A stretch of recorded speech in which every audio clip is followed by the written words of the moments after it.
welcome to the third and last of my series of videos concerning objectivism and some objections / corrections to that specific theory. So, this last one is rights over happiness.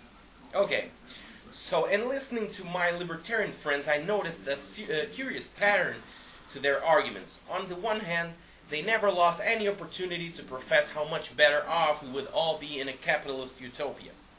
They routinely claimed that capitalism would yield a flourishing of inventiveness and productivity that no other system could possibly match, increasing the quantity of goods and services available and lowering the price to levels that could only be described as miraculous.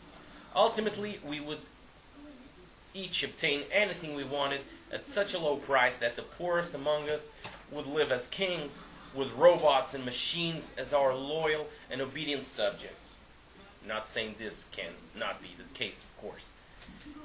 However, in the next breath, they would condemn any who would defend free market systems because of its usefulness.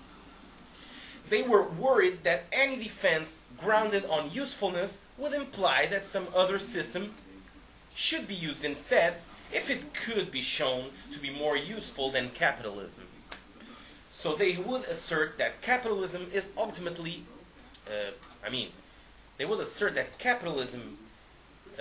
is ultimately to be defended simply because it is the right thing to do. If in the meantime capitalism happened to produce great prosperity, then that is a fortunate side effect, the proverbial icing on the cake. However, it has nothing to do with what makes capitalism great. In this way, they distinguished between utilitarian capitalists, those who defended capitalism based on its utility, and rights-based capitalists, those who defended capitalism on the basis of natural rights, and placed libertarianism firmly in the latter camp. I would ask them, so in fact, all of the benefits of capitalism that you claim are waiting for us actually do not provide any reason for preferring capitalism over any other system, right? Them. Yes, the utilitarian capitalist does not really understand capitalism. Capitalism is based on a doctrine of natural rights derived by reason from the nature of man qua man. Man as a rational animal. It is not based on what produces the best benefit to society. The moral foundation of capitalism has nothing to do with its benefits. Those benefits are irrelevant. And then I would go. So, if it turned out that capitalism did not produce these great benefits, that instead it spread misery and suffering, it would still be morally right economic system because it is the only system consistent with these natural rights and duties. And then, well, yes, but that wouldn't happen. Capitalism produces great benefits.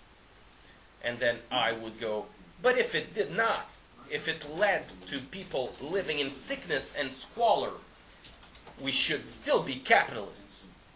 And then, capitalism does not do that. Capitalism produces more wealth and happiness than any other system probably could. And then I will go, perhaps, my libertarian friend, but you said that those things were irrelevant. If they are irrelevant, then we can dismiss them as not worth bringing up.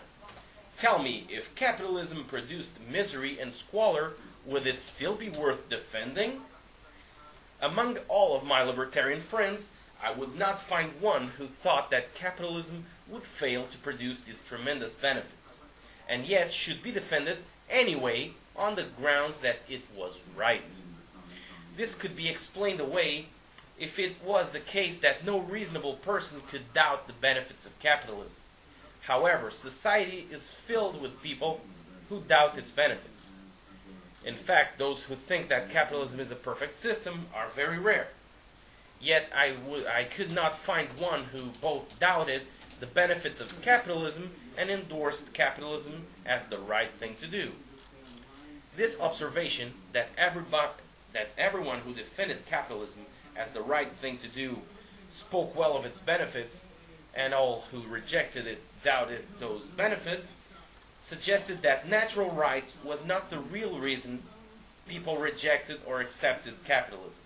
The real reason concerned their belief about its ability to produce those benefits. The rightness of capitalism then depends more on whether these perceived benefits are real than with some form of natural right discoverable by reason. And I apply this also to anarchism, free market anarchism in particular.